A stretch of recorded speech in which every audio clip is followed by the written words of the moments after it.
Well, good morning to you there, ladies and gentlemen. This is Scott Manning coming to you live from YouTube Sports Talk. I want to thank all my loyal viewers for being with me here on this late night. Excuse me. We had a big day in college football. I expected it to kind of be a quiet day, but that really changed in a hurry. After Wisconsin upset Northwestern, I got a lot more games I want to talk about. But you'll also get my game ball picks, my game ball awards. I'll be handing those out. And you'll also be getting my game of the day pick. And let me tell you, it's going to be very interesting to see how these game of the day picks go. So we got a lot to talk about. We're just going to jump right into it. We're going to get started, and I'm not going to diddly-dally around. So let's get to it. Northwestern now sits all alone at the top of the Big Ten West standings. After Northwestern upset Wisconsin today, 31-17. Clayton Thorson, 17 of 30, 167 yards and a touchdown, despite he threw 3 interceptions. Isaiah Bowser, he carried the ball 34 times for 117 yards, and he had a touchdown in the game today. For Wisconsin, Alex Hornibrook was a no-go because he's on concussion protocol. So Jack Cohen went 20 of 31 for 158 yards and a touchdown. Jonathan Taylor, not even a factor today. He only carried the ball 11 times for 46 yards, and he caused 2 fumbles today. Forget about Wisconsin winning the Big Ten West. They're going to be lucky. They're going to be lucky to survive the rest of the season. Now, all of a sudden, we need to be thinking about Northwestern winning the Big Ten West and possibly going to the Big Ten championship game. But I'm going to say this now: the Big Ten West is just a mess, and that's all there is to it. But I'll get back to that later. But for the game, listen to these numbers, and you'll understand where I'm coming from. On first down today, Northwestern had 19 first downs to Wisconsin 17.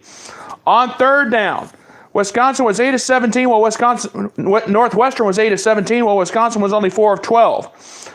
Total yards for the game: Northwestern only had 349 yards total offense to Wisconsin's 323.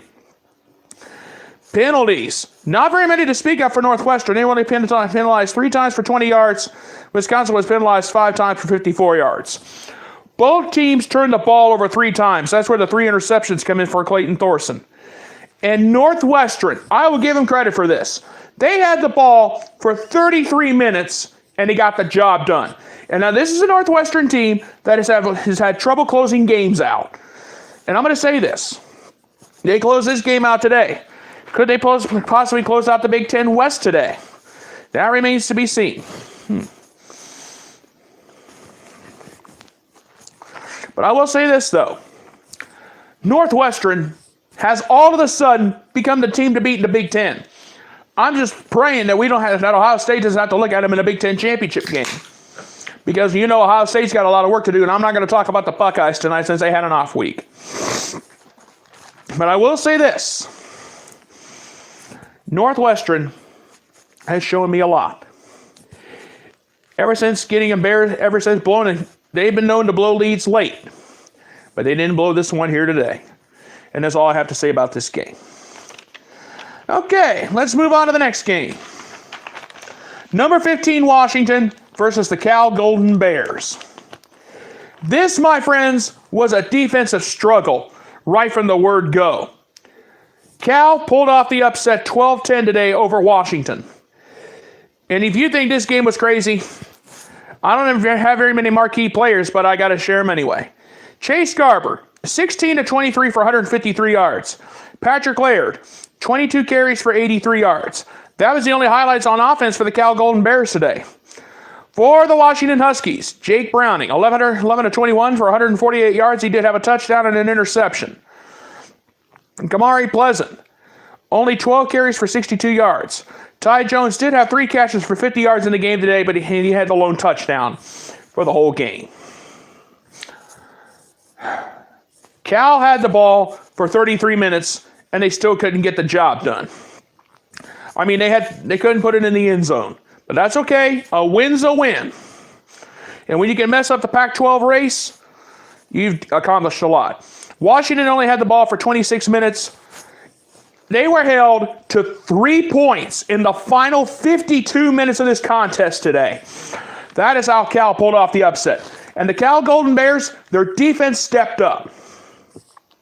And that was a big, big victory today for the Cal Golden Bears. They really messed everything up.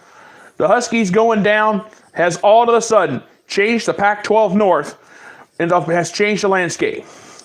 In the Pac-12 North, and I'll say this. Nobody saw this coming today. Jake Browning, he's only throwing for about 200-300 yards. He only got shut down to 148 today. That's a big victory on the defense. And then it's the bottom line. Okay. I didn't spend a lot of time with the Washington Cal game because there wasn't a lot of highlights in that game. Except the Cal defense. I'll get back to them here in a little bit. But let's get to the three marquee matchups of the day. We started out with number 9 Florida, number 7 Georgia. Number 7 Georgia took care of Florida today, 36-17. Jake Fromm, 17-24, 243 yards, 3 touchdowns today. DeAndre Swift, good to see him back. 12 carries, 104 yards, and a touchdown. Jeremiah Holloman, he only had 4 receptions for 48 yards, but he had 2 touchdowns today through the air. That was huge. Felipe Franks, 13-21 for 105 yards and a touchdown and an interception today. He also carried the ball 8 times for 30 yards and he had a touchdown on the ground. Freddie Swain, he only had 2 receptions for 38 yards, but he did have a touchdown today. This game was dominated from Georgia right from the word go. Let's see, Georgia had 20 first downs to Florida 16. Georgia converted 8 of 14 on third down, which I love to call the money down. Florida was only 4 of 12 on third down today. Georgia had 428 total yards of total offense to Florida's 275. Penalties and turnovers. That's what killed Florida. Florida was penalized 7 times for 27 yards, and they turned the ball over 3 times. Georgia didn't have a single turnover, and they were only penalized 4 times for 53 yards. Now, what does this all mean going in? It means this. Georgia is literally going to be back in, looking on the outside, looking in the college football playoff. Let's think about this. They can really make a statement. Georgia made a statement today that they should be in the college football playoff. Bottom line. Now, yes, they did lose to LSU, but we have a lot of statement games next week. But I'm going to say this in all fairness. Georgia has really shown me a lot. They came back, they took their anger on losing to LSU. They came back and took it out on Florida, and they got the job done. And Kentucky barely survived Missouri 15-14 in the final second play. Now, all of a sudden, next Saturday is going to be the statement Saturday for Florida between Georgia and Kentucky. That's going to be a statement game. And I grant you, and I'm going to say this now, who would have thought the Kentucky Wildcats wouldn't be great in football? I think they forgot the memo. I don't think somebody forgot to give them the memo that they're supposed to be a basketball school. But it is what it is. But I'll focus on that statement game next week. I'll talk about that a little bit more next Friday night. But for the time being, this was a big victory for Georgia. And that's all there is to it, my friends. That's all there is to it. But I'm going to say, and it also, too, Georgia sits all alone. Georgia and Kentucky are going to be fighting it out for sole possession of first place in the SEC East. Georgia's going to be playing for a whole nother reason, to see if they can get into the top 4 in that college football playoff. We'll be releasing those at 7 o'clock on Tuesday night. And it's going to be very interesting to see how this goes going forward. Okay, let's move on to the next statement game of the day. Number 17, Penn State. Number 18, Iowa. Penn State came out the winner today, 30-24. Trace McSorley, he had to leave the game for a couple of series because of a knee injury. Tommy Stevens stepped up, and he contributed, but he was disappointed when McSorley was ready to play. Now, Trace McSorley went 11-25 or 167 yards. He had a touchdown and an interception, but he carried the ball 12 times for 63 yards and had a touchdown on the ground. Miles Sanders had 17 carries for 62 yards. KJ Hamler had 5 receptions for 96 yards, and that was it for him. Now for Iowa. Nate Stanley. What in the heck is going on with this guy? Nate Stanley, the next big thing of Iowa. 18 of 49, 205 yards. He was picked off twice. Mikael Sargent, 16 carries for 91 yards. TJ Hawkinson, 3 receptions for 63 yards. That was it for him. Iowa dominated this game, except on the scoreboard. Here's the case in point. Iowa, 23 first downs to Penn State 16. On third down, Iowa was 7 of 20, while Penn State was only 4 of 14. Iowa converted went 2 of 3 on fourth down today, while Penn State only went 1 of 2. Iowa had 350 yards total offense versus Penn State's 312. Iowa was penalized 6 times for 25 yards, while Penn State was penalized 6 times for 47 yards. Both teams turned the ball over twice. And Iowa dominated time of possession with 35 minutes, 18 seconds with the football to Penn State's 20 minutes, 24-42. Unbelievable. That is unbelievable. We're talking about Iowa, Nate Stanley possibly challenging Northwestern for a Big Ten West crown. That's gone. Bye-bye. How bad did Nate Stanley was picked off twice in the ball game today. I have never seen anything like this in my life. Penn State showed a lot of resilience. Trace McSorley showed a lot of resilience today. And that's all there is to it. And I'm going to say this now. Penn State is still alive for a New Year's Six Bowl. Iowa was hoping to capture the Big Ten West crown. Now Northwestern is really, really in the driver's seat, believe it or not. They're the team that's in the driver's seat to win the Big Ten West. And it's hard to believe that would happen.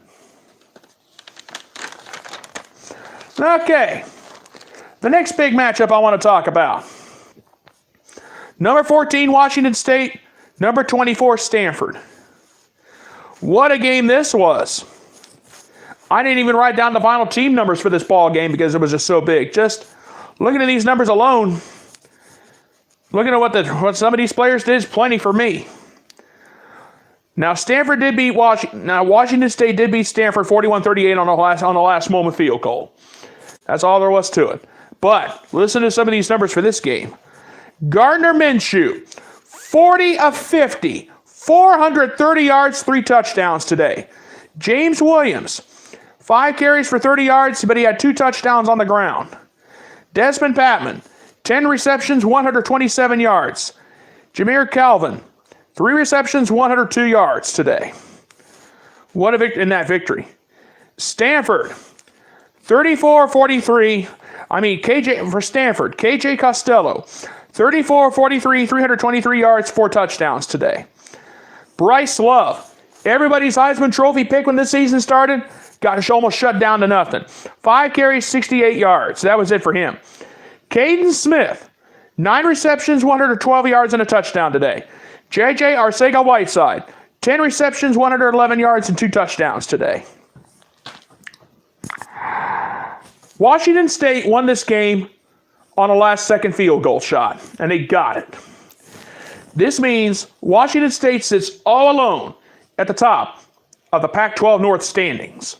Oregon is losing right now at this moment 23-8 to Arizona State. And all this means, if Oregon loses, and with Washington State losing to Cal today, Washington State is going to be sitting really, really pretty and sitting really, really great in the driver's seat to really run away with the Pac-12 North. It was hard to believe that this is all happening today. Now they're starting the second half out in Arizona. Arizona's beating Oregon 23-8 at the moment. A long way to go. And anything can happen. All right. We got a couple more big games I want to talk about here. Number 16, Texas A&M and Mississippi State. Mississippi State pulled off the upset over Texas A&M today, 28-13. Nick Fitzgerald, 14-22, 241 yards, 2 touchdowns today. He carried the ball 16 times for 88 yards, had 2 touchdowns on the ground. Stephen Guidry, 3 receptions, 130 yards, and a touchdown today. Ozarius Mitchell. He carried the ball 6 receptions for 96 yards and a touchdown here this evening. For Texas A&M, and it wasn't pretty, Kellen Mound, 23 of 46, 232 yards, a touchdown, and an interception. Courtney Davis, 6 receptions, 59 yards, and a touchdown. Texas A&M had the ball for over almost 33 minutes tonight, and they got the big victory. And the numbers back it up. Texas A&M had 19 first downs to Mississippi State's 15. Texas A&M was only 4 of 14 on third down, while Mississippi State was only 2 of 12. Texas A&M only had 293 yards total offense to Mississippi State's 384. Penalties. That's what killed Mississippi State. Actually, wait a minute. Hold on. Mississippi State had 384 yards total offense and Texas A&M's 293. Penalties. Mississippi State played awful. 10 penalties for 95 yards to A&M 7 of 40. The SEC West, Mississippi State has really come back. For them to shake everything up right now, this was an interesting game tonight. That's all you can say. This was a shocker. So the top 25 is really going to be taking some major shakeups here this evening. And that's all there is to it. All right. Now, we got one big upset that could have changed the landscape of the college football playoff picture. And the next week, this team, Texas, it's number 6 Texas getting upset. Yeah. Oklahoma State upset number 6 Texas tonight, 38-35. For Oklahoma State, Taylor Cornelius, 23 of 34, 321 yards, 3 touchdowns. He also carried the ball 12 times for 23 yards and had 2 touchdowns on the ground. Tanlin Wallace, 10 receptions, 222 yards, and 2 touchdowns tonight. For Texas, and this was a disappointing night for Sam Ehlinger. Sam Ehlinger, 22 of 42, 283 yards, 2 touchdowns, but he also carried the ball 10 times for 47 yards and had 2 touchdowns on the ground. Lil Jordan Humphrey, not much of a factor. 4 receptions, 69 yards. Andrew Beck, 3 receptions, 51 yards, and a touchdown. That was it for him. Oklahoma State had the ball for over 34 minutes tonight, and he got the job done. As far as the numbers go, listen to some of these numbers and you'll understand how in the world Oklahoma State pulled off the upset. On first down, Oklahoma State won that battle 26-24 over Texas. On third down, Oklahoma State won 10 of 20 on third down tonight, while Texas only won 5 of 12. And Oklahoma State converted 2 crucial 4th downs tonight. Oklahoma State had 513 yards total offense this evening. And despite the fact that Oklahoma State got penalized 4 times for 52 yards and had no turnovers, they won. Texas only had 402 yards total offense tonight, and they were penalized 10 times for 65 yards. How ugly was that? Now, all of a sudden, next Saturday's battle between Texas and West Virginia is really going to turn everything into a tailspin. Oklahoma State knocking off Texas, and you're also seeing West Virginia put 58 on the board against Baylor on Thursday night. That changes everything. What can you say, though? Well, what can you say about Mike Gundy? And I'm talking about Mr. Come after me. I'm a man. I'm 40. That's the Mike Gundy I'm talking about. Oklahoma State got the job done tonight. That's all you can say. Texas was not themselves. Tom Herman got a late flag thrown on him for unsportsmanlike conduct because he thought there was going to be a brawl. And Mike Leach came out to try to calm his players down. Well, that's what happened. And Herman took exception. He thought we were going to have a good old-fashioned brouhaha. But it didn't happen. That's all you can say. So, Texas faces West Virginia on next Saturday. That's a statement game. And there's a lot of statement games I'm going to be talking about next week or on Friday night. So keep that in mind. All right. It is now time to hand out some game balls. I got some game balls I want to hand out. Let's first start with the Northwestern Wisconsin game. After careful consideration, I'm handing out 2 game balls. The first game ball goes to Clayton Thorson. 17 to 30, 167 yards, a touchdown, despite the 3 interceptions. Guess what?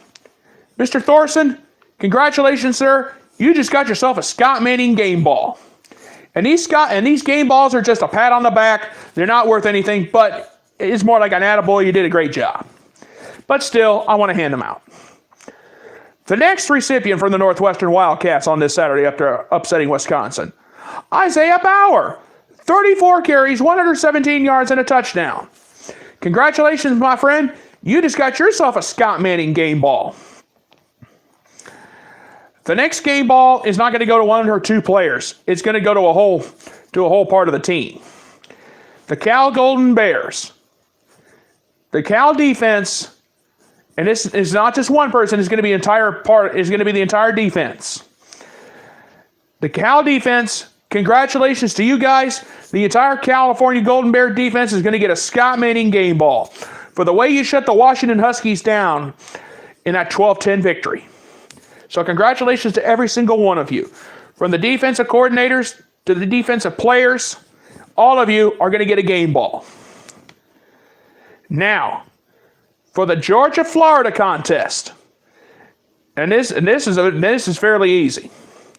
Jake Fromm, 17 to 24, 240 yards passing, 3 touchdowns. Congratulations, my friend. You just got yourself a Scott Manning game ball. And also, too, DeAndre Swift, 12 carries, 104 yards, and a touchdown. Congratulations to you, sir. You just got yourself a Scott Manning game ball. Now for the Penn State-Iowa contest.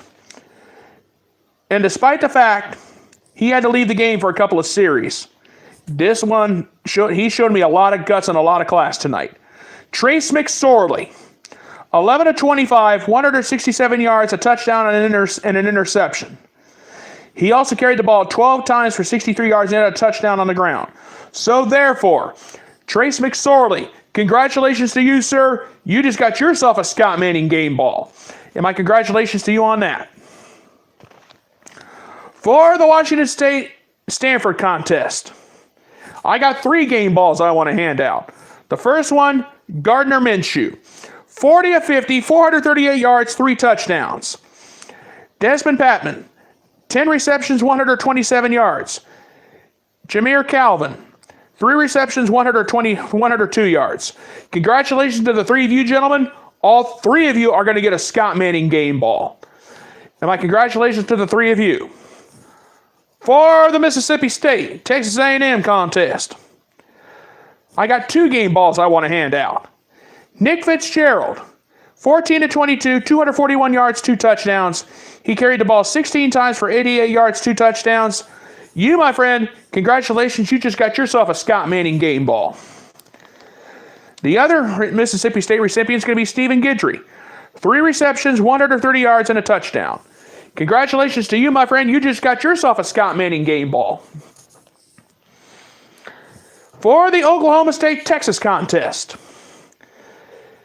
Taylor Cornelius, congratulations to you. 23 to 34, 321 yards, 3 touchdowns. He also carried the ball 12 times for 23 yards and had 2 touchdowns on the ground. Congratulations to you, sir. You just got yourself a Scott Manning game ball. Taylon Wallace, 10 receptions, 222 yards, 2 touchdowns. Congratulations to you, my friend. You just got yourself a Scott Manning game ball. So, there's all my game ball recipients. Congratulations to all the game ball winners tonight. You guys have earned them. Especially the Cal defense for shutting down Washington today. And that's all you can say. All right. It is now time for the Game of the Day award. And this is a hard one for me. I have 4 nominees. The 4 nominees are Texas Oklahoma State, Washington Cal, Iowa Penn State, Washington State Stanford. And after much deliberation, the winner is Texas, Oklahoma State. Oklahoma State pulling off the upset over Texas and possibly changing the landscape of the college football playoff. Congratulations to Mike Gundy and the Oklahoma State Cowboys for upsetting the Texas Longhorns tonight. You guys have really changed not just the Big 12 race and the battle for the Big 12, but also possibly the college football playoff landscape as we know it now. So congratulations to Oklahoma State for getting the job done tonight over Texas. And congratulations to my other three nominees, but I had to go with Texas, Oklahoma State, considering what I saw tonight. And now, ladies and gentlemen, it is now time for my closing thoughts on this night. What a crazy Saturday in college football. What can you say? I'm exhausted. But we still got another game going on. Arizona is still leading Oregon 23-8 the last check. But I will say this. This Saturday in college football was crazy. It all started right out of 12 noon with Northwestern upsetting Wisconsin 31-17. Then later in the day, the Cal Golden Bears pulled off a shocker by upsetting the Washington Huskies 12-10. Jake Browning was shut down to almost nothing. But then later on in the day, I figured things would quiet down after Georgia took care of Florida to 36-17. Boy, was I dead wrong. And then when you got Penn State up beating Iowa 30-24, and Penn State still staying alive for a New Year's Six bowl. That's big. That's big for them. And then later on in the day, when you got Washington State beating Stanford 41-38 here this evening in a Pac-12 battle, the Pac-12 is getting more interesting by the day. And then when you have Mississippi State upsetting Texas A&M 28-13, it doesn't matter much for the SEC West, but still, an upset's an upset. That's all there is to it. And of course, when you got Oklahoma State changing the landscape of the Texas battle of Texas 38-35, they changed the Big 12 race as we know it now. Now, this Saturday I was hoping to be nice and quiet, but it wasn't. And if you think this Saturday is going to be crazy, next Saturday is just going to be as wild as you'll ever see. We got Penn State facing Michigan. We got Texas facing West Virginia, and we got the showdown in Death Valley next Saturday night between Alabama and LSU, and that's really going to change the landscape of the college football playoff. Next Saturday is going to be Statement Saturday. Washington State faces Cal. That's a big one. Oh, wait, let me back up. I'm not going to say anything further until I get the actual official matchups. But we know for sure Texas faces West Virginia. Michigan, Penn State. We also got Alabama, LSU on Saturday night. I think that game might be on CBS. And also, too, Georgia faces Kentucky. That's going to be a statement game in the SEC East. So if you guys think this Saturday was crazy, next Saturday is just going to be as wild and crazy as I'll ever see. I'm probably going to be going to bed Friday night after the show because I'm going to have a long day ahead of me tomorrow. And I'm just a one-man operation. It's just me. I don't have a full crew of directors or anything like that. But I will say this. Ohio State's back in action against Nebraska. That game's a noon start. Thank heavens.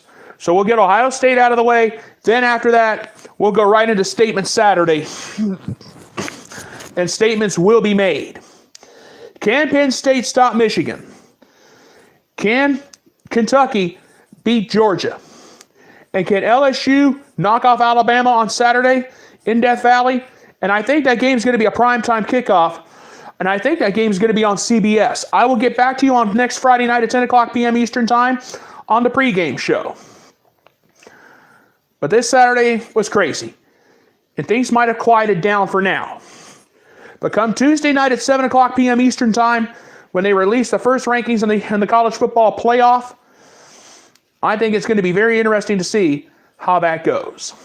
And we'll have to wait and see on what happens. So with that in mind, I'm thinking about coming back. I will probably be back. I will be back here on YouTube on Tuesday night. After the first rankings are released, and I'll give you my reaction to them. And I'm going to tell you right now, it's going to be very interesting to see what happens when the first college football playoff rankings come out. And we'll see how it all fans out. We'll see how it all goes after this crazy Saturday in college football. All right, guys, I want to thank you guys for being with me here tonight. I'm going to go ahead and get on out of here. Please join me. I've changed my mind. My Facebook show is going to be on Monday night. Monday night at 6:30 this week, due to what's going on Tuesday with the college football, with the first rankings of the college football playoff being released. Please join me for my Scott Manning Facebook Sports Talk Live, 6:30 on Monday night. And I'll be back here 7 o'clock. I will be back here about 7:30, 8 o'clock on Tuesday night after the college football playoff rankings have been released, and I'll give you my reaction on that. Thank you guys so much for being with me on here on this late night. Thank you so much for being with me, and you guys have a great night. Thank you for joining me. And this is Scott Manning saying good night, good luck, and thank you. And I thank you, and good night. Good night, everybody. Thank you so much for being with me, and God bless.